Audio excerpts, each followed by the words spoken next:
Estamos começando mais um episódio do Malta Talks, sempre lembrando do apoio dos nossos patrocinadores, começando pela Mené Aviation, que oferece aos seus clientes voos executivos, seja de aviões, seja de helicópteros, uma empresa liderada pelo Rodrigo Mené, sediada em São Paulo, mas que faz voos para todo o Brasil, partindo de São Paulo, partindo de Porto Alegre, partindo de Salvador, partindo de Brasília, de onde você precisar. Conte com os aviões, com as aeronaves da Mené Aviation.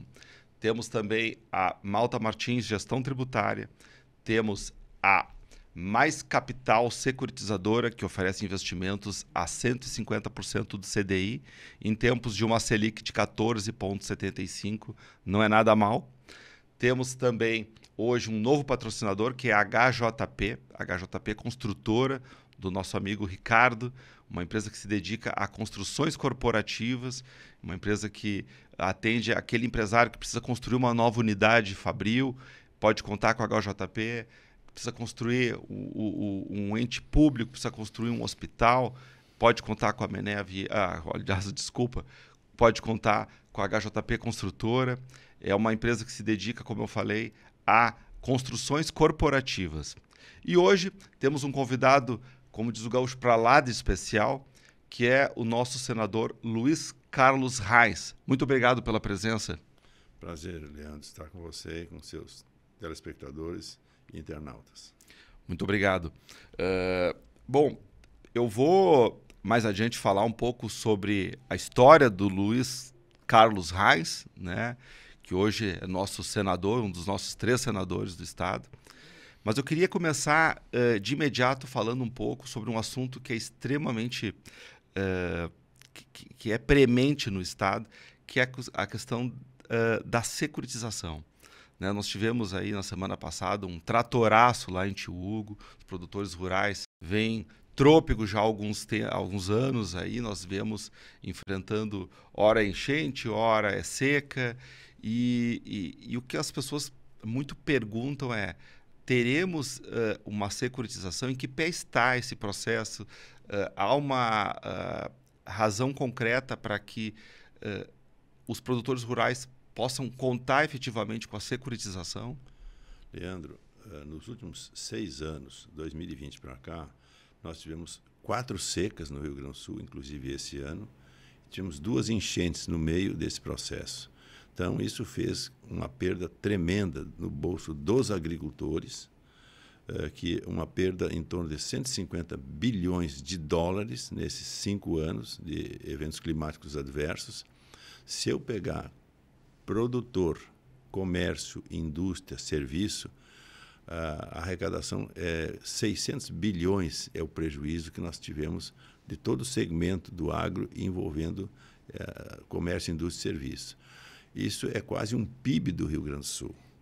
E se mostra num gráfico que o crescimento do Rio Grande do Sul, perto do crescimento do Brasil, de 2021 para cá, é 12% menos. Tudo em função de que o agro está padecendo e as contas estão sendo roladas para o próximo ano, para 2 anos, enfim, e tem um volume hoje significativo que os produtores não conseguem honrar esse compromisso. Então, por isso, nós estamos buscando um prazo longo que ele possa pagar e um juro pagável.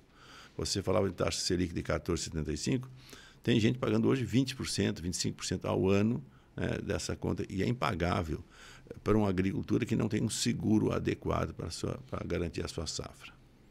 Eu vejo que a preocupação do produtor rural hoje é não só resolver o problema da dívida que já foi contraída, mas também captar novos recursos para seguir plantando, colhendo, enfim, sobrevivendo.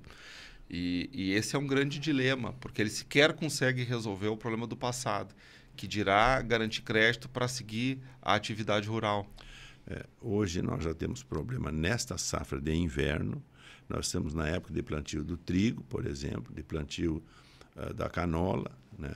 Nesse instante, o pessoal já encontra dificuldade, que é uma safra menor, de arrumar crédito nos bancos. Os créditos hoje são muito caros, não tem dinheiro do crédito rural à disposição nesse momento. Os bancos oferecem juros caríssimos, 20%, 25%, 30%. Para os produtores é inviável tomar o recurso nesse momento. Agora, imagina você com a nossa safra de verão, que começa com milho em agosto, arroz e soja em setembro, outubro. Então, vai ser muito problemática a próxima safra de verão, que nós temos a maior safra do Rio Grande do Sul, né? Então, nós precisamos ajustar essas contas, dar uma reorganizada para que o produtor seja forte e continuemos plantando essa mesma área que nós plantamos hoje de soja, de milho, de arroz, que é a maior safra que o estado tem no verão. Eu observo o seguinte, o produtor rural, né, ele tem é um trabalhador sério e ele tem vergonha de ser cobrado. E muitas vezes o que acontece, o gerente do banco, onde ele fez aquela contratação do crédito, liga para ele, ele fica constrangido com aquela situação, e aí ele liga para o seu advogado, enfim, já começa a falar sobre recuperação judicial, começa a falar sobre, inclusive, abandonar o próprio negócio, porque ele se vê encurralado, ele se vê encalacrado numa situação onde ele não enxerga nenhuma saída. E eu sempre tenho orientado o seguinte, diga para o seu gerente de banco, e aqui eu não faço uma crítica ao gerente que está cumprindo o papel dele, mas que leve a diretoria do banco, que a situação não vai se resolver por pressão ao produtor rural. O produtor rural, ele não tem saída, ele não produziu, ele não consegue pagar essa conta porque a safra não foi boa, não cumpriu a expectativa minimamente. Então, eu pergunto, há por parte das cúpulas de bancos algum movimento de sensibilização à situação do produtor rural? Já saiu agora, recentemente, uma resolução do Banco Central que permite aos bancos negociar. Foi o que nós combinamos com o Farsul, com o FETAG, com o FECOAGRO, com a ProSoja, com cerealistas, essa negociação com o governo federal. Já sendo na semana retrasada, essa resolução que permite aos bancos negociarem por 3 anos de prazo o custeio e por 1 ano de prazo o investimento. Nós estamos cobrando agora das agências bancárias que executem essa norma do Banco Central, que está dentro do Manual de Crédito Rural. E com isso, Leandro, nós ajustando essa primeira parte, dar um fôlego para o que vence agora em maio, junho, nós possamos então ter um fôlego e fazermos a negociação mais ampla, que é o meu projeto de securitização com 20 anos de prazo. Aí, juro mais acessível, que nós estamos buscando uma engenharia financeira, como fazer essa operação junto ao governo central. Uhum. E nós temos também, como credores do agro, nós temos não só as instituições bancárias, mas temos o fornecedor dos insumos, nós temos o fornecedor das máquinas, implementos agrícolas, enfim, acaba sendo um impacto em toda uma cadeia econômica, né? Não só financeira, mas também, como eu disse, a cadeia que fornece insumos e equipamentos para o agronegócio, que também é impactada e que também emprega, que também necessita de algum nível de apoio, porque na medida em que ela não recebe os seus créditos, ela acaba refletindo, né, essa inadimplência nos seus negócios. Ela fica também bastante impactada, aviltada por essa crise do agro. E veja, esse dinheiro não circula mais no comércio. Essas sucessivas safras frustradas de enchente ou seca faz que a economia do Rio Grande do Sul, a economia do estado em si, seja prejudicada. Eu percebo o seguinte, o produtor rural, ele está chegando a um ponto onde ele passou a discutir se faz sentido, porque cada ano, quando ele aposta no plantio de alguma cultura, ele assume o risco das intempéries, enfim, de não ser favorecido pelo clima, pela chuva, enfim, de um modo geral, pelas condições climáticas, né? Então, ele assume esse risco sozinho. E aí até vai uma pergunta.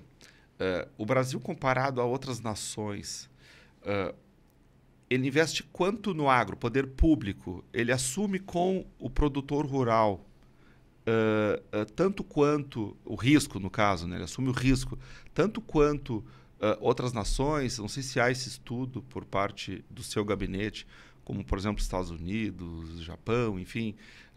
Como é que a gente pode comparar o Brasil com essas nações desenvolvidas? São subsídios que a OCDE apresenta um relatório. Eu tenho em 2024. Uhum. Nesse relatório, é quase 1 trilhão de dólares que há de subvenção, subsídio para os seus agricultores. A China é quem mais subvenciona. 34% desse 1 trilhão é na China. E na Ásia em geral, né? Aí pega Japão, enfim. Nos Estados Unidos e na Europa, da mesma forma, o valor é menor, mas tem esse valor.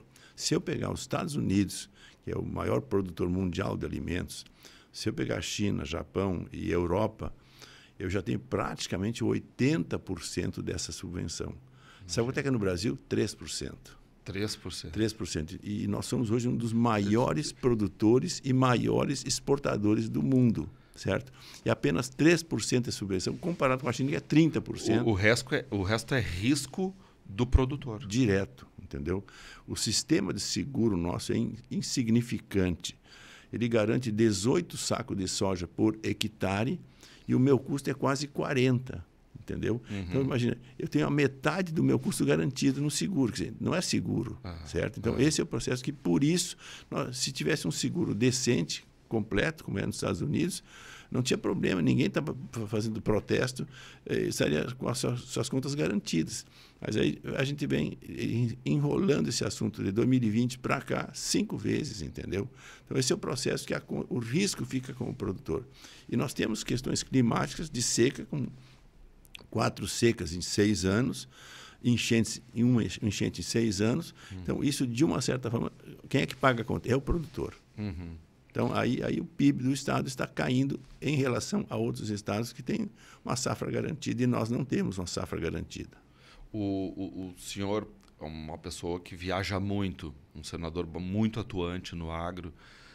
O senhor tem testemunhado, por parte dos produtores rurais, relatos de desalento, de que estão pensando em deixar o negócio e buscar outras alternativas de outras atividades econômicas? Leandro, o pior, nós já tivemos mais de 10 suicídios agora em cima desse problema. Suicídios, isso é a coisa mais grave. Vidas se perderam porque ele é cobrado pelo gerente do banco, pelo gerente da cooperativa, da cerealista, da indústria, do comércio. Enfim, imagina, batendo a sua porta todo santo dia e eu não tenho o que fazer. Minha família está ali, eu não consigo manter a minha família, o meu negócio. Isso já ocorreu nesse instante. Eu estive o ano passado ali na região do Vale do Taquari, que o pessoal produz leite, suíno e frango, é o forte daquela região. Muita gente com 2 enchentes em cima perderam a sua terra. O pessoal já estava desanimado, com os braços caídos. Não volto mais para a atividade. Isso eu senti de muitas pessoas produtoras daquela região. Imagina que em alguma região lá da região de Agudo, aqui na quarta colônia, em Agudo ali, a terra foi embora no tempo da Ieda, que era governadora, e agora, recentemente, de novo, o cara perdeu a terra. Ficou quem? Ficou só o subsolo, a rocha embaixo, porque a terra fértil foi embora. Eu tive que recompor 12 hectares de terra de novo. Fez na época da Ieda e agora perdeu de novo a mesma terra. Quanto custou para o produtor? Sim. Assim eu vi aqui no Vale do Taquari. Então, são milhares de propriedades que foram afetadas. A propriedade foi afetada. Em algum lugar, tu vê assim, 1 metro de terra em cima da terra fértil. Tem que tirar. Em outros lugares, a terra fértil foi embora, ficou só o subsolo, só a rocha. Tem que fazer terra de novo. Então, isso é um problema. Não é perder a instalação de frango, de suíno, de leite, uma máquina, enfim. Né? Então, perdeu tudo. Sim. Eu peguei em Candelária, minha terra natal, arrebentou num local. O pessoal perdeu 45 milhões. Tinha arroz colhido no silo e perdeu. Arroz por colher. Perdeu na enchente. Perdeu na enchente. Porque a enchente tomou, ele não tinha como tirar o arroz, porque não tinha estrada, tudo inundado. Perdeu arroz no silo colhido. Perdeu arroz por colher e perdeu soja por colher. Então, esse é o processo. Ali numa região, 45 milhões de prejuízo. Essa conta eu posso fazer em qualquer canto do Rio Grande do Sul, o que ocorreu o ano passado com a enchente e o que ocorre esse ano e outros anos com a seca. O agro, ele de um modo geral, existe muita tecnologia chegando no agro, tanto na área de ferramentas como também na área das sementes, né? Sementes cada vez com uma qualidade genética cada vez mais superior. Mas contracena com isso essa dificuldade, né, do apoio do setor público ao produtor rural.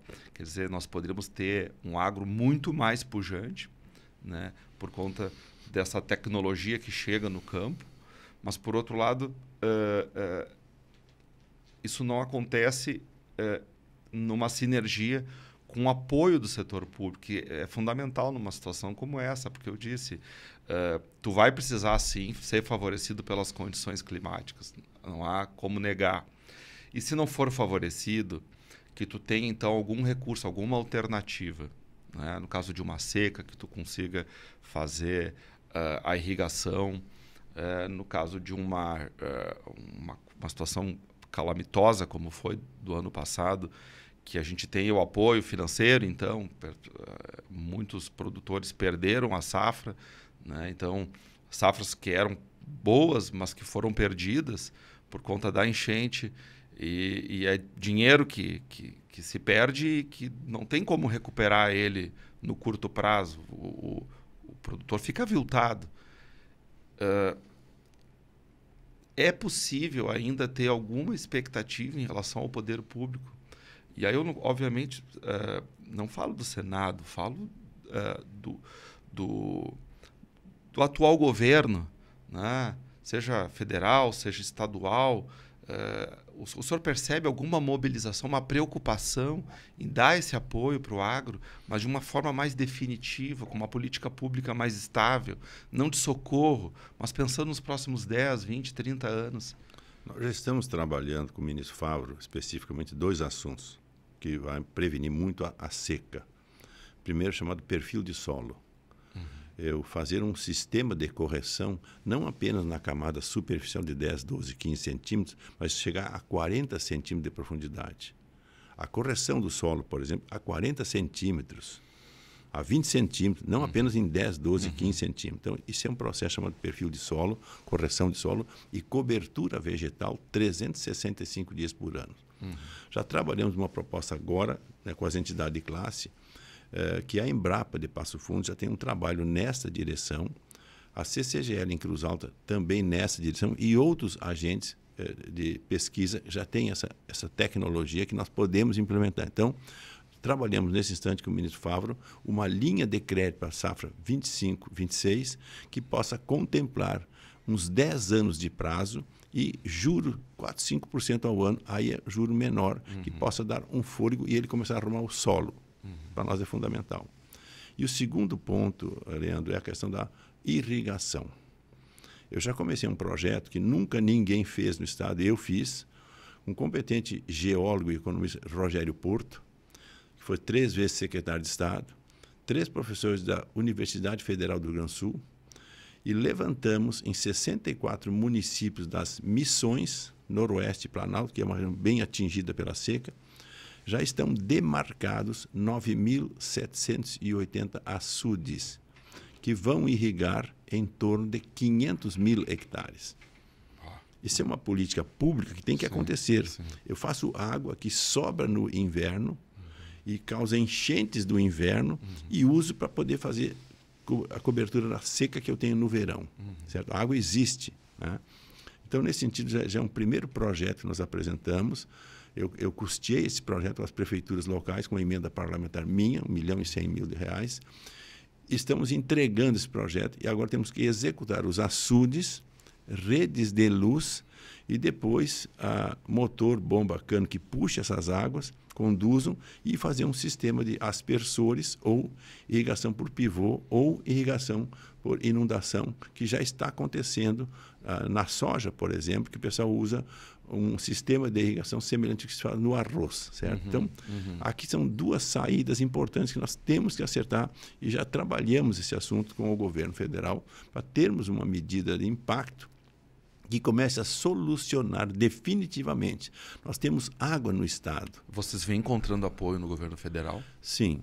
Eu já começo esse assunto há 2 anos atrás, quando eu lancei esse projeto na FENAMILHO, né, em abril de 2023, em Santa Rosa, Santo Ângelo, quer dizer. E agora estamos com esse processo pronto, o levantamento está pronto. Agora tem que executar os açudes, tem que ter dinheiro para fazer os açudes. Isso é quase 5 bilhões de reais. Veja, é caro, mas é uma coisa que garante a produção.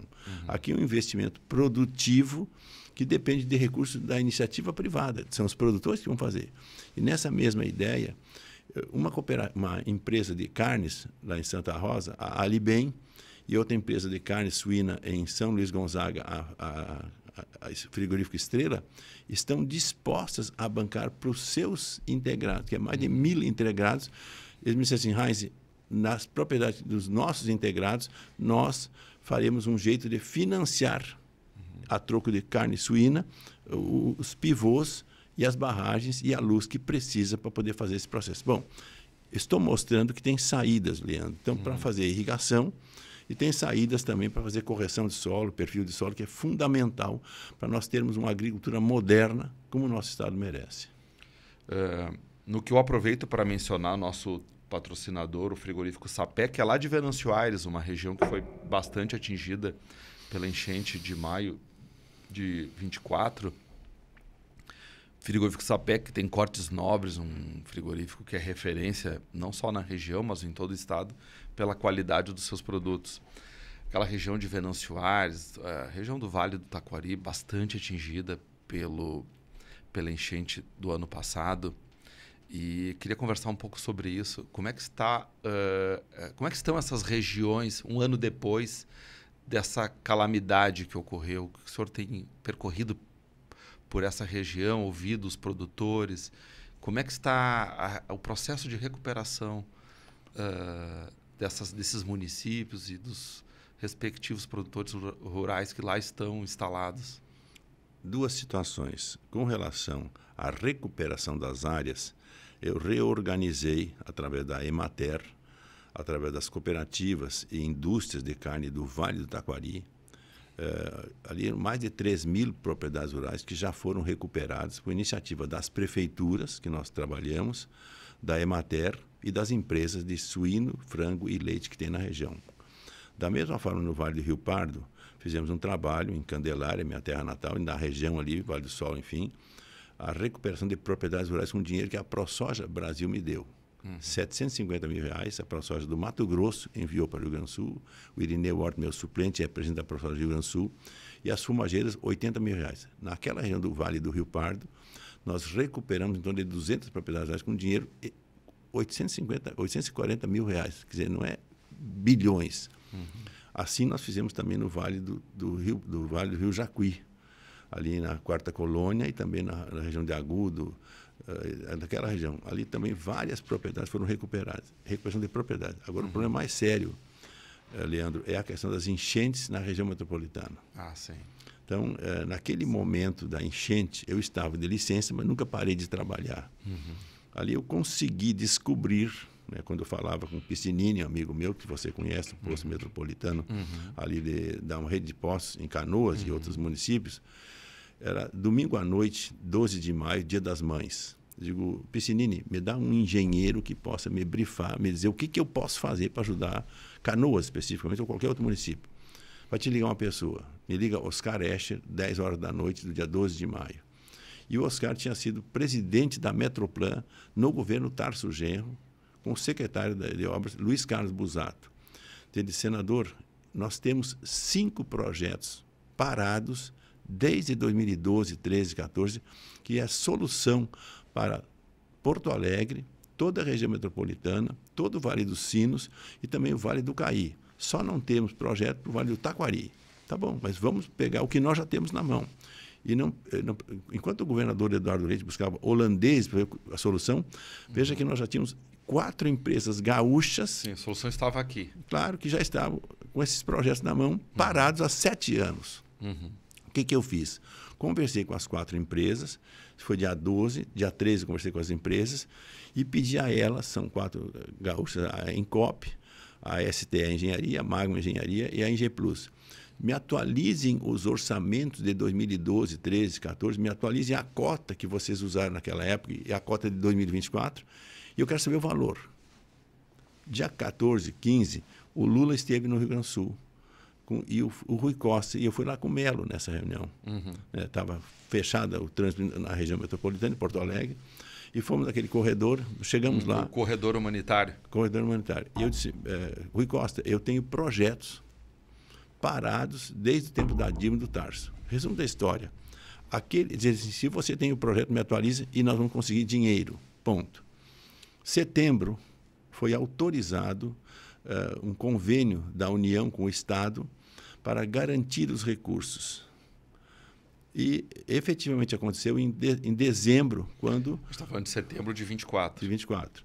Em dezembro, o governador do Estado assinou com o presidente da República a garantia do recurso de 6,5 bilhões para estas obras. 6,5 bilhões que já estão depositados, rendendo juro. Imagina uma Selic de 14, isso ajuda de 1 e pouco ao mês, que já rendeu mais de 400 milhões de dezembro até agora, certo?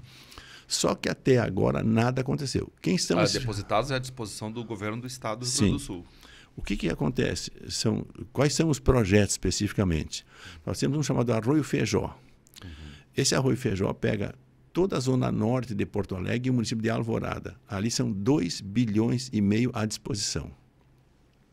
Tem o chamado Rio Gravataí, que pega Gravataí e Cachoeira de um lado e Porto Alegre do outro lado. 450 milhões depositados. Nós temos o cercamento de Eldorado, que toda ela foi inundada. 531 milhões à disposição, com licença da FEPAM, autorizada, e também o Arroio Feijó com a licença da FEPAM. Aí depois tem o chamado Vale dos Sinos. Baixo Sinos, que pega Canoas, Nova Santa Rita, Esteio, Sapucaia, vai São Leopoldo, Novo Hamburgo e Campo Bom. Toda a proteção desses municípios. É 1 bilhão, quase 1 bilhão e 400. Depois tem o Altos Sinos, que é Três Coroas e Igrejinha Rolante, mais 450 milhões. Isso tudo já dá 6,5 bilhões. E o professor Tucci fazia para o Melo um trabalho e me passou um orçamento em torno de 700 milhões, que também está à disposição. Resumo da história. Esses 7 bilhões e 200, 6,5 e era 7,200, já estão à disposição do Estado para que licite empresas atuais, que atualizem o projeto e executem as obras. Mas isso, eu estou te falando de maio do ano passado, setembro do ano passado, dezembro, mas nós já estamos em junho de 2025 e ainda nada aconteceu. É o que é preocupante, porque esse ano, se houvesse um evento climático, não precisaria nem ser igual ao do ano passado. Se fosse metade do que foi o ano passado, nós já teríamos sérios problemas aqui na região metropolitana. E se tem notícia de algum movimento no sentido de sair uma licitação para a execução desse projeto? Duas outras situações. Há 4 semanas atrás, o meu gabinete descobriu que a medida provisória que disponibilizou esse recurso iria caducar. E aí o recurso volta para os cofres da União? Perderia o recurso. Imediatamente eu acionei o Hugo Mota, presidente da Câmara. Presidente, tem que votar urgentemente o projeto tal. Imediatamente colocou para votação. Votado. E falei com o Davi Alcolumbre. Davi, tem que acertar isso aí. Resumo da história. Em 2 semanas, nós garantimos o recurso na Câmara e no Senado e garantimos que o Estado não perdesse o recurso. Já está sancionado o recurso. Por quanto tempo mais? Não, agora, quanto nós ganhamos de tempo agora? Nós temos até o ano que vem para poder. Agora está garantido o recurso, pronto, com a lei já sancionada. E o que eu estou fazendo? Hoje é dia 12. Nós estamos hoje numa reunião no Ministério Público. Eu pedi ao Procurador-Geral do Estado, Alexandre Salles, que chamasse os promotores da região envolvida, os prefeitos de toda essa região envolvida nesses projetos, chamasse a Secretaria de Obras do Estado, a Secretaria de Reconstrução do Estado e também a Secretaria do Meio Ambiente e a FEPAM. Em conjunto, prefeitos, promotores e governo do Estado, nós agilizarmos o processo de contratação desses projetos e as obras. Uma força-tarefa. Claro, imagine que nós tínhamos 1 bilhão e 900 em 2013, 14, que não foi utilizado. E nós agora conseguimos de novo, o ano passado, 6,5 bilhões. E daqui a pouco nós vamos perder de novo por incompetência do Estado de nós não usarmos o dinheiro que está pronto à disposição, na conta, rendendo juros. Mas isso depende só do governador ou depende de mais personagens do Estado para fazer, para avançar com a execução desse projeto? Essas pessoas estarão reunidas hoje comigo, por minha solicitação, com o procurador Alexandre Salles, os promotores, os prefeitos e a Secretaria de Estado do governo responsável por esse fato. Nós queremos que agilidade no processo, que o Ministério Público ajude, que a FEPAM ajude, que a Secretaria de Estado ajudem, e nós temos com urgência. Tem 2 projetos desses, que chama Arroio e Feijó, 2 bilhões e meio, e Eldorado, 530 milhões, que já tem licença da FEPAM autorizando. Imediatamente tem que fazer o quê? Contrate empresas que atualizem o projeto e executem as obras do Arroio e Feijó e também do Eldorado Sul. E os demais, nós temos agilidade na licença da FEPAM e também possam ser contratadas empresas para fazer os demais projetos, que isso dá 6 bilhões e meio à disposição do Estado. A gente ouvindo que existe um projeto, que existe recurso, eu lembro de várias vezes chegou a mim relatos, né, de pessoas se dizendo traumatizadas com a enchente do ano passado. Nunca mais, depois da enchente do ano passado, elas voltaram a dormir numa noite de chuva com tranquilidade. Existe aquele receio de viver uma experiência como a do ano passado. As pessoas realmente não deixaram para trás ainda o impacto que sofreram da enchente. Existem impactos psicológicos, emocionais, que atuam no emocional dessas pessoas, né? No mental, no psíquico dessas pessoas, mesmo em tempos de pouca chuva. É o trauma, né? E, por outro lado, agrava ainda mais o trauma saber que ainda não existe um movimento concreto para que uma experiência igual àquela não volte a ocorrer. Ou seja, se nós tivermos uma catástrofe como foi a do ano passado, neste momento as pessoas vão, lamentavelmente, passar por situações iguais ou até piores das situações que enfrentaram no ano passado. Saber que existe um projeto, saber que existe dinheiro e que as coisas ainda não evoluíram, certamente gera uma angústia. Eu pergunto, uma vez que esse projeto comece a ser executado, leva quanto tempo para começarmos a ver os resultados, ver essa obra aparecer, vamos dizer assim? E quanto tempo leva para vê-la concluída? Leandro, primeiro, mais de 1 milhão de gaúchas e gaúchos foram diretamente afetados. Mais de 1 milhão. Okay? E tem solução. Mais de 100 mil pequenas, médias ou grandes empresas foram afetadas. E tem solução, que eu estou dizendo. Imagine, nós ficamos sem o aeroporto Salgado Filho. Quantos meses? Que prejuízo ocorreu para o Rio Grande do Sul por não ter um aeroporto? Tinha que ir a Caxias quando podia, tinha que ir a Passo Fundo, tinha que ir a Chapecó, tinha que ir em Santa Catarina pegar um avião. Nós não tínhamos condições de fazer. Que prejuízo para o Rio Grande do Sul. Tem solução. Então, o que nós cobramos agora é que o Estado... Como eu disse, desculpa, senador, essas pessoas precisam voltar a dormir tranquilas. Hoje elas não dormem tranquilas porque elas sabem que não tem nada que possa evitar algo parecido com o que aconteceu ano passado. Então elas seguem preocupadas, nervosas, atentas a cada temporal que chega sobre a cidade. É uma preocupação. A minha cobrança hoje do governo do Estado é que agilize as contratações, primeiro de 2 projetos, que é o Arroio e Feijó com licença da FEPAM e o Eldorado Sul, que já tem licença da FEPAM. Agilize a contratação de empresa, ponto. Isso pode ser editado amanhã, se quiserem, tá bom? E depois os outros 3 projetos que saia também, né, a licença da FEPAM. E aí por isso que eu pedi a ajuda da FEPAM e da Secretaria do Meio Ambiente, agilize o processo. E o Ministério Público também nos ajuda a cobrar, e os prefeitos também. Então são prefeitos, Ministério Público, promotores, né, e junto ao governo do Estado. E essa cobrança que nós estamos fazendo nesse momento, dando certo tudo isso, eu espero em 3, 4, 5 meses nós tenhamos todas essas 5 obras contratadas. Né? E ainda estamos buscando, que foi perdido o chamado Rio Caí, que pega ali São Sebastião do Caí, Monte Negro, Harmonia e Pareci Novo. Ali tinha 720 milhões e o pessoal perdeu o dinheiro. O que nós já traçamos com o Rui Costa, o ministro-chefe da Casa Civil? Que nós pegássemos o dinheiro do juro que está rendendo e utilizássemos também no projeto do Rio Caí, certo? fica a descoberta apenas o Vale do Taquari, que foi o mais atingido. Mas já temos início de soluções também para o Vale do Taquari. Então, um recado também a eles que já estamos trabalhando em soluções para eles. Mas, nesse instante, o que nós queremos resgatar são esses 5 projetos que já têm condições, um pré-projeto pronto, praticamente, com soluções. E, senador, sabe dizer se nesses projetos estão contemplados os desassoreamentos dos rios? Que isso é uma outra questão que foi bastante falada no ano passado. Os rios estão rasos. Recentemente, um cidadão fez um vídeo no leito do rio Guaíba, a água chegava nos joelhos, né? Encobria um homem da minha altura, de 2 metros de altura. Imagina.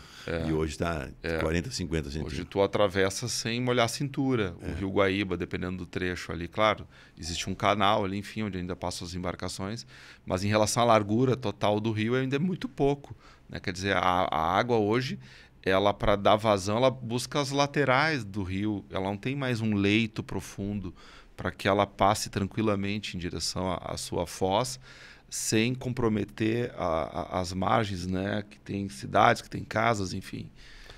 Já fora desses 5 projetos, Leandro, já temos também recursos para fazer o desassoreamento e tem empresas contratadas para fazer o desassoreamento dos canais, seja da Lagoa Mirim, da Lagoa dos Patos e também do Guaíba, certo? Começa no Guaíba e vai para a Lagoa Mirim, Lagoa dos Patos e Lagoa Mirim. Então, isso é importante, que já tem o início de um processo com recursos garantidos e as empresas já começaram. E nesse fato também, nós queremos trabalhar com o Ministério Público a questão das areieiras voltarem a tirar. O pessoal tira de graça, entendeu? Me dá areia que eu tiro a areia. Quer dizer, isso começou a complicar esse assoreamento quando proibiram as areieiras privadas de tirar areia. Ponha condições, imponha condições e o pessoal se adequa às condições que o governo do estado quiser, né, que o Ministério Público quiser, o pessoal se adequa às regras existentes. Aqui é uma mão de obra barata, de graça, entendeu? Que eu tiro areia, uso para a construção civil, por exemplo, e estou desassoreando o rio. Então tem que juntar também com o dinheiro que o estado já está gastando, também a iniciativa privada, que são os areieiros, que vão tirar esse material e fazer esse nosso rio Guaíba correr normalmente. Solução tem. Solução tem, basta ter boa vontade. Eu vejo um senador muito atuante e um senador que não poupa esforços para atacar os problemas mais graves, mais sérios, mais prementes do Estado. Mas eu queria também entender um pouco, ouvir, conhecer um pouco a história desse senador, Luiz Carlos Reis. Para quem ainda não conhece também essa história, me fale um pouco do menino Luiz Carlos Reis, como era na infância, e como é que ele chegou na política e chegou ao Senado, o Luiz Carlos Reis. Leandro, eu sou natural de Candelária, minha terra natal. Meu pai e minha mãe tinham um pequeno bar e um restaurante que fundaram em 1948, eu nasci em 1950, e está até hoje o restaurante Dona Teresa. Os pais faleceram. Existe até hoje o restaurante? Até hoje. Com o mesmo nome? Sim. Hoje é restaurante Dona Teresa, em Candelária, na frente do hospital. A minha cunhada Sandra, minha sobrinha Luísa, eles que tocam, porque meu irmão também faleceu. Então, os pais faleceram, o irmão também. E a Luísa e a Sandra tocam o restaurante que meu pai e a minha mãe começaram a vida. E até os 15, 16 anos, eu trabalhava atrás do balcão, servindo um completo, uma garrafa, um traguinho de cachaça, uma cerveja, um refrigerante. Farroupilha? Aquele tempo não tinha farroupilha, tinha apenas um sanduíche, 100 gramas de salame, linguiça, um pastel. Isso é o que um bolo de carne que minha mãe fazia. Isso bolo inglês não tinha? Tinha também. Bolo inglês. Isso eu fazia até... Eu fiz o ginásio em Candelária, primário ginásio, quando eu saí formado no ginásio agrícola, Gastão Bragato de Paz, e fui para o Alegrete. Fazer o técnico em agricultura no Alegrete. Aí, em 67 a 69, fiquei no Alegrete. Aí conheci a fronteira e aquela amplitude que o Rio Grande tinha. E entrei na Faculdade de Agronomia em Santa Maria em 70. 73, me formei agrônomo em 73, em dezembro. E ali eu comecei a minha vida política no Grêmio Estudantil em Alegrete, como tesoureiro do Grêmio Estudantil. E depois, ali era política estudantil, em Santa Maria, eu assumi a direção da Casa do Estudante. e fui também presidente do Diretório Acadêmico Orlando Nobre da Agronomia e do Centro de Ciências Rurais, que englobava agronomia, veterinária, florestal e também zootecnia. Então, ali fazia política estudantil. E quando eu chego em São Borja, comecei a trabalhar como agrônomo em 1974, janeiro.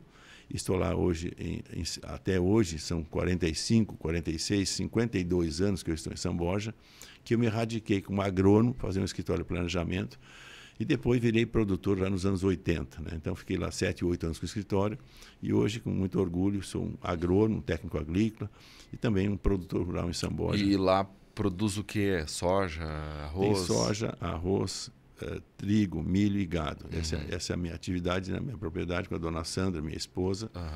Que, para o pessoal entender, eu cheguei lá sem nada, com 2 malas com roupa, uma caixa com livro e um rádio de válvula. Assim eu cheguei em São Borja. Consegui comprar terra, trabalhando na minha profissão de agrônomo. Comprei lá 500 hectares de terra, 10 anos que eu trabalhei. Depois encontro a dona Sandra, minha esposa de hoje, também tinha a mesma quantia de terra. Nós já tínhamos 1.000 hectares, eu e a Sandra. E hoje temos uma propriedade de 1.500 hectares, eu, minha esposa e meus filhos. Que estamos trabalhando com arroz, com soja e com pecuária. São Borja, terra do Mano Lima, né? Mano Lima, Getúlio Vargas e João Goulart. Sem dúvida. Dois ex-presidentes. Então, estou lá radicado todo esse tempo. Depois da política estudantil, aí eu fiz política classista, sempre estava nos movimentos agricultores, né? E um dia, José Pereira Alvarez, o Juca, que foi prefeito várias vezes, foi deputado estadual, me convida para ser candidato a prefeito de São Borja. Aí eu assumi esse desafio. Em 92 fui candidato, em 93 assumi a prefeitura e fiquei até 96, né, como prefeito de São Borja. E a classe me cobrava que eu tinha que dar um passo adiante, ser deputado. Então, em 98 me candidato a deputado federal pela primeira vez. Não fui deputado, não fui vereador. Pois eu ia perguntar, então. E também não fui deputado estadual, não tive a honra de ser vereador, deputado estadual. E me lancei direto a federal e me elejo na primeira eleição em 98. Certo? E aí estou nessa cachaça já desde 99, que eu estou em Brasília, 5 vezes deputado federal. E me elejo ao Senado há 6 anos atrás, 7 anos atrás. E falando dessa experiência de Brasília, esse deputado federal de 5 mandatos, hoje senador, o que mais mudou em Brasília, considerando o primeiro mandato como deputado federal e o mandato atual como senador? Ou Brasília é a mesma daquele primeiro mandato? Um pouco diferente nas questões políticas, ideológicas, enfim, que assumiram o Brasil. Nós sempre tivemos uma linha da direita, sou de direita uma vida inteira, meus pais, meus avós. Um avô era do Partido Libertador e o outro da parte de mãe, e do pai era do PSD. Então eu fiquei nessa linha a vida inteira, né? Eu nunca mudei de lado, desde criança, com meus pais, com meus avós. Estou nesse lado. E o Brasil tem mudado. Peguei Fernando Henrique, um mandato, peguei Lula, 2 mandatos, peguei Dilma, 2 mandatos, peguei Bolsonaro, 1 mandato. E vejo que as coisas se alinharam com o Bolsonaro e, infelizmente, agora voltam a decair nesse momento questões políticas, ideológicas, que nós temos que resolver esse impasse. Mas o Brasil tem jeito, tem solução. Imagina nós, na agricultura, que é a minha área, Leandro. O Brasil, nos anos 70, quando eu saí da faculdade, era importador de alimento. Com Cine Lima, um gaúcho, engenheiro agrônomo, meu colega, meu paraninfo, esse cara iniciou uma revolução na agricultura brasileira no tempo do Médici. Quando ele saiu do governo, ficou Paulinelli. Quer dizer, essas 2 figuras, Paulinelli e Cine Lima, são responsáveis por o Brasil ser hoje um dos maiores produtores e maiores exportadores de alimento do mundo. Começando com o Cine Lima. Isso com 3% de subvenção. Com 3% de subvenção. Imagina que essas figuras foram notáveis, o pessoal não sabe, mas é importante que nós ressaltemos. O Cine Lima, nosso conterrâneo gaúcho, e o Paulinelli. Essas 2 figuras são responsáveis pelo Brasil ser hoje um dos maiores produtores de alimento do mundo. Das carnes, dos grãos, das frutas, das florestas, enfim. Esse é o Brasil que dá certo. Ótimo. Senador, nós estamos no ano que é a antessala do primeiro ano de implementação da reforma tributária. Na sua visão, o que o agro pode esperar dessa reforma tributária? E o senhor enxerga alguma ameaça, especificamente em relação ao agro, com a implementação dessa reforma tributária, algum problema que a gente pode já antever, né, a partir de agora, que possa ser lá na frente algo que impacte negativamente o agro? Primeiro eu vou falar da reforma trabalhista. Fizemos essa reforma, foi muito importante, avançou o Brasil em cima da reforma. Infelizmente o pessoal quer voltar ao que éramos no passado. Não devemos voltar, devemos avançar para frente. A primeira reforma foi feita. Começamos com Michel Temer, Bolsonaro, enfim, deu certo. E agora, Leandro, temos a reforma tributária que saiu. No meu entender, essa concentração continuará em Brasília. Teremos problemas com comércio, indústria, serviço e agricultura nessa reforma que foi aprovada, não com o meu voto. Então já é um problema, né, que nós temos que enfrentar daqui para frente na regulamentação da reforma tributária, que não vai ser o que nós esperamos. Tomara que eu esteja errado. Essa reforma, podemos dizer então que não é a reforma que o senador Reins gostaria que tivesse acontecido. Votei contra a reforma. Avançamos em algumas coisas que eu também trabalhei para que desse certo. Por exemplo, nós incluímos a erva mate na cesta básica, que para nós é fundamental, uma grande produção que nós temos no estado e o grande consumo que o gaúcho e quem saiu do nos tem hoje, que é o chimarrão, deu certo. Então, apesar dos avanços que nós conseguimos colocar junto, mas eu não acredito que essa reforma dê certo. E precisamos ainda... É uma reforma administrativa, certo? Para diminuir o tamanho do Estado. O Estado em Brasília, o Estado em Porto Alegre, Rio Grande do Sul, e o Estado no município, entendeu? Então, essa reforma também para nós é fundamental, que se avance nessa reforma tributária e que se avance também na reforma administrativa, que é fundamental para o Brasil deslanchar como precisa. Eu comento seguidamente que com o advento desse imposto seletivo, que nasce com o propósito de tributar todos os bens que forem considerados nocivos à natureza e à saúde humana. De um modo geral, a gente vai enxergar bebidas alcoólicas, cigarros, mas há uma preocupação, e eu não sei se eu estou exagerando, que ele seja uma porteira aberta ou escancarada para que se tribute muita coisa que hoje é usada no agro. Por exemplo, defensivos agrícolas, que eventualmente podem ser entendidos como ofensivos, seja à saúde humana ou seja ao próprio meio ambiente.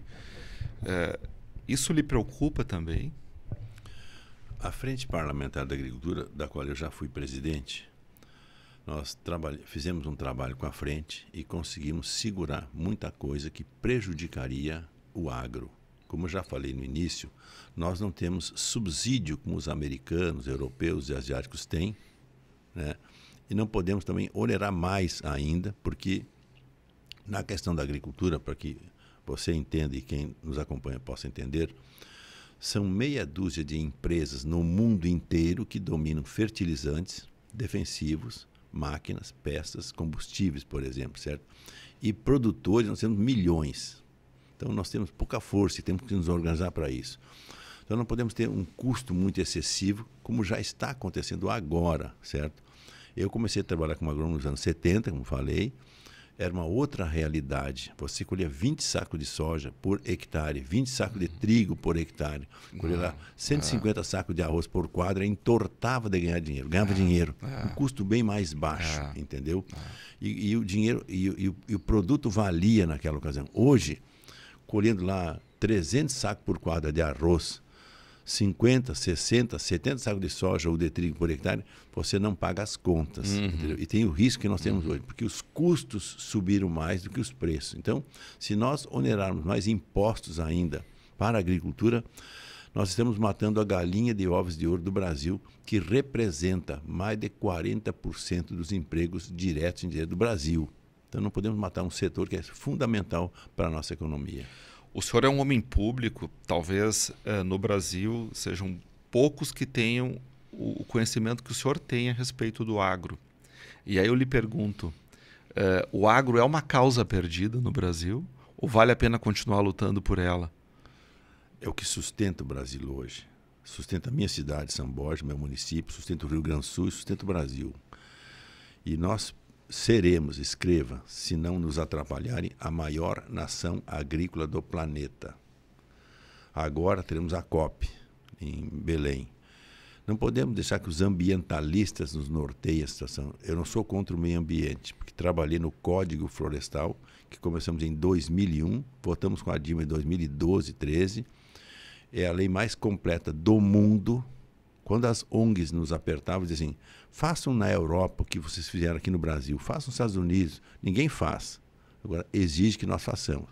E nós temos essa lei mais restritiva do mundo. Ninguém tem uma lei tão forte como a nossa. Então, nós temos muito a vencer ainda. E o Brasil, seguramente, nós superaremos essa questão. Você pega, por exemplo, as florestas primárias do mundo. A Europa tem 2, 3% do que tinha no início da humanidade. Estados Unidos, a mesma coisa. A Ásia, a mesma coisa. E o Brasil tem 50%, 60% que temos no início do mundo. Certo? Um trabalho que a Embrapa fez e mostra esses dados. E que ainda brasileiros, né, da situação do atual governo criticam o Brasil, como a Marina Silva, por exemplo. É um absurdo. Se nós temos a melhor lei do mundo, os agricultores são mais respeitadores do mundo e ainda assim tem gente brasileira criticando a nossa agricultura. Então, nós temos a receber, e essa Amazônia, por exemplo, é o pulmão da humanidade. E quando alguns presidentes, até americanos, falavam, francês, enfim, que aquilo que a Amazônia é do mundo, não, a Amazônia é brasileira. Eu sou brasileiro, tu é brasileiro, nós somos brasileiros. Aquilo é um patrimônio do Brasil, que a humanidade tem que nos pagar por isso. Já não cumpriram o Acordo de Paris e não cumpriram outros acordos. E agora querem exigir que nós façamos o quê? Tem que nos pagar por aquilo que nós temos, que é a preservação que nós já fizemos dentro das propriedades rurais, que ninguém tem. Nós temos uma reserva legal de 20% no Rio Grande do Sul, chega a mais de 40% de outras regiões do país, e nós temos, a Europa não quer citar 2, 3% de reserva legal, por exemplo, dentro de uma propriedade rural. Por que eles não fazem os 20% que nós temos no Rio Grande do Sul? Não querem fazer. Então, essa questão, nós superaremos tudo e podem escrever. A partir do Paulinelli, do Cine Lima, que nós começamos, nós vamos seguir e seremos a maior nação agrícola do planeta e vamos lutar para que não percamos essa possibilidade. Nós iniciamos aqui, quando eu falei contigo, a questão da gripe aviária. Veja que o Brasil hoje é o maior exportador de frango, produtor e exportador de frango do mundo, é o maior exportador de boi do mundo, né? O maior exportador de soja do mundo, de fumo do mundo, de laranja, sei lá. Quantas coisas nós somos melhores e maiores do mundo, dentro do Brasil. Apesar de todas as dificuldades. Todas as dificuldades. Agora a gente imagina, se esse produtor tivesse um pouquinho de recurso, um pouquinho de seguro, um pouquinho de segurança, ninguém ataca o Brasil. São os agricultores mais competentes do mundo. Nós temos clima, nós temos solo, nós temos água. Ponto. Isso é fundamental para uma agricultura moderna se desenvolver. E temos das agriculturas mais modernas do mundo, está no Brasil hoje, a partir do Cine Lima e do Pratini Moraes. Do Cine Lima e do Paulinelli. Para encerrar, qual é a mensagem do senador Reis para aquele produtor rural que está em casa, triste, aborrecido, olhando para a esposa, para os filhos, pensando o que eu vou fazer da vida? A gente chegou num ponto onde nós temos um endividamento, onde eu não sei como vou resolver, não sei como eu vou seguir plantando, não sei com qual recurso eu vou seguir plantando. Esse produtor rural que tantos anos lutando no nosso estado, né, garantindo o feijão e o arroz no nosso prato, esse que está no momento, talvez, dos de maior dificuldade na história do nosso estado, não sei se eu exagero em dizer isso, o que o senador Reis gostaria de dizer para ele, para que ele não deixe a peteca cair, para que ele levante o moral? Acredite, nós estamos trabalhando fortemente para isso. Essa situação, Leandro, eu já passei na minha carne. 84 em São Borja tivemos uma grande enchente, 85 em São Borja, no Rio Grande do Sul, tivemos uma grande seca, 86 veio o Plano Cruzado. Bom, eu estava liquidado. Trabalhei forte nessa luta, conseguimos renegociar naquele instante e não vendi nada do meu patrimônio, mas trabalhei não só como produtor, que me atualizei, mas também como líder classista, também como prefeito, também como deputado e como senador. acredito que tem solução. E essa solução estamos buscando para dar essa tranquilidade, não só na renegociação, mas também no futuro da irrigação que ele precisa, da correção do solo que ele precisa, tecnologias que existem e ele pode acessar essas tecnologias. E preços também compensadores que possam ter para a nossa agricultura e custos mais baratos. Essa é a nossa luta e nosso empenho. Acredite, porque ele é o responsável para botar comida na mesa do brasileiro. Os gaúchos de Porto Alegre, do Rio Grande do Sul e do Brasil, saibam hoje que nós temos o alimento na mesa, o café da manhã, o almoço, porque tem um trabalhador fazendo a sua parte lá na roça, lá no campo. Então, esse é ponto fundamental. Ele é fundamental para a nossa economia e eu enxergo assim e vou trabalhar até o fim da minha vida para isso aí. Não tenho dúvida disso. Afora o fato, e eu acho que ficou muito claro aqui, esse esforço homérico que está acontecendo, herculeano, para que a gente tenha também uma solução para esse problema das enchentes, que, como eu disse, não só deixou o gaúcho abalado no que diz respeito à memória, mas também, e quando eu digo memória, eu não estou aqui me limitando ao aspecto emocional, o financeiro, o patrimonial foi muito impactante, mas até mesmo a confiança daqui para frente, de que eu vou ter a minha empresa seca todos os anos, que eu não vou sofrer um novo alagamento. Tenho certeza absoluta que esse trabalho que está sendo feito pelo senador vai ser fundamental para que a gente possa ingressar numa nova era de maior tranquilidade, seja para aquele cidadão comum, seja o empresário, enfim, que está instalado em regiões de risco, produtor rural, saber que existe um trabalho sendo feito e que vai certamente ser um dos mais importantes legados aí do senador Reis. Muito obrigado pela presença aqui no nosso programa. Quero agradecer também os nossos patrocinadores, a Malta Martins Gestão Tributária, a Mais Capital, Securitizadora. Quero agradecer a Mené Aviation, quero agradecer também o nosso novo patrocinador que começou hoje, que é a HJP Construtora em Caxias, com construções corporativas. Quero agradecer também o frigorífico Sapé, do nosso amigo Fritz, lá de Venâncio Aires. Gente boníssima e que eu tenho certeza aí... Conheço o Fritz. Conhece? Gente, um querido ele, né? Já está na segunda geração o frigorífico Sapé. Muito obrigado, senador. Espero contar com o senhor mais vezes aqui no nosso podcast. Foi um prazer. Estamos juntos. Valeu, Tchê. Valeu, obrigado.